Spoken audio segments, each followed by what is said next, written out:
Today I'm working on the upper ball joint on this 2015 F150. So the first thing I did was just jack it up and then go ahead and support the knuckle, so that way when the ball joint separates, we're gonna be able to not have too much space between it, so I can just easily get it back together once I take out the ball joint, because I don't want that to drop all the way down. The other thing I did was just for now just to push up a little bit, so I got the jack underneath the lower control arm, pushing up a little bit on the whole control arm, so that way it gave me a little more tension up here, so that, again, that knuckle can not swing out when I get the ball joint free. So I did go ahead and get the nut on the upper all the way down, and then I just have it on here loosely. So what I'm going to do next is give this a couple whacks with a hammer, see if it comes loose. If not, then I'll get the ball joint press and get that ready to use. So let's see. All right, so a few whacks right here with this 3-pound lump hammer. We're able to get the separation I needed. So now I'll just go ahead and take the lower nut off and then just pry these two apart, and then we can start getting into removing the ball joint. All right, so now with the ball joint separated from the knuckle, got a retaining ring right here going around the ball joint. So I'm gonna grab my retaining ring pliers and go ahead and get it in those two holes and pop that off. Okay, so I was able to pull the retaining ring off. It goes right around this groove here, and these were the retaining ring pliers I used. It was a little tough because it was on the inside that I had to use these, pull it apart, and then I was able to get one side over here up, and then just stick a screwdriver in there and force it out the rest of the way. So now that that's done, let's get to the next step here. Here's a ball joint kit I bought. It was like 50 bucks. Has everything I need to do the change out of the ball joints upper and lower for the F150. So I just used it. I just popped it out so you can see. There goes everything. So here's the tool. Here's the cup I had underneath, and then here is the base for the cup. So so the ball joint stud goes through that.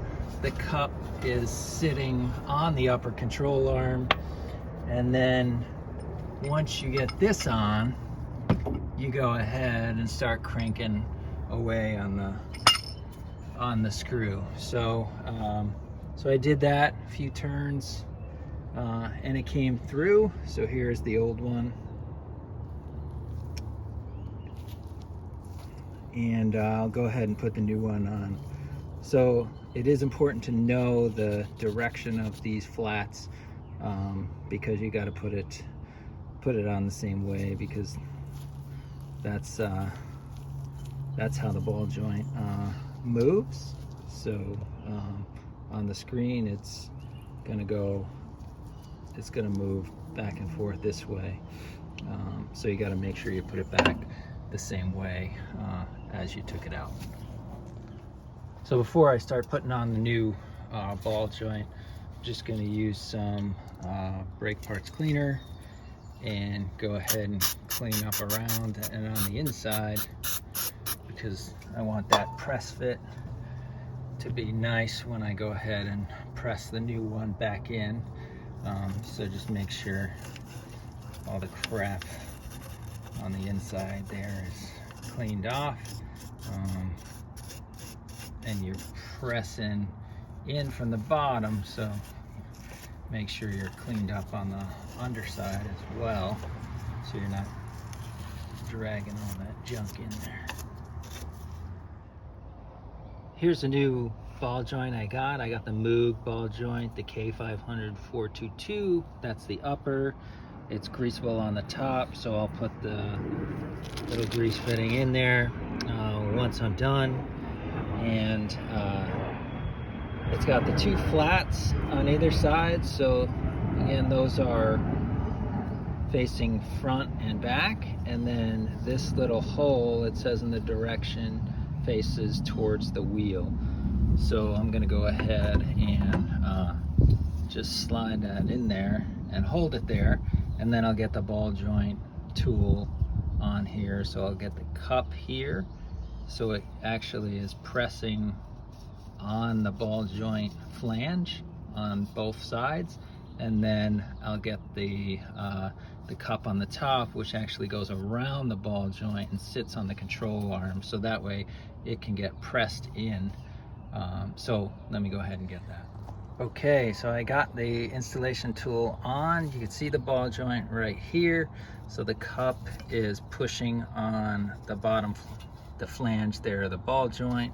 So we got the cup, and then you've got this adapter at the top. So the adapter at the top goes around where the ball joint is, so the ball joint can come in. And then I'll just go ahead and crank that down until this area is flush with the upper control arm, and then I'll go ahead and put the snap ring on. So here it is, tightened down nice and tight, so there's no gap there anymore between the control arm and the ball joint. So I'm going to go ahead and loosen up the tool and take a look. Okay, everything looks good with the tool off. You can see the ball joint pop through, and now you can see the snap ring groove here. So I got the snap ring. I'm going to go ahead and put the snap ring on, but I'm going to leave I'll probably leave it towards me, and maybe easier for me to get it on this way, where before it was to the back and it was a little more difficult. So let me go ahead and get that together. Okay, snap ring's in place, so next I'm just gonna loosen up this this ratchet strap so I can have the control arm move up out of the way, and then I'll take the knuckle here and swing it over and get the ball joint inside the knuckle, and then get the castle nut and cotter pin on.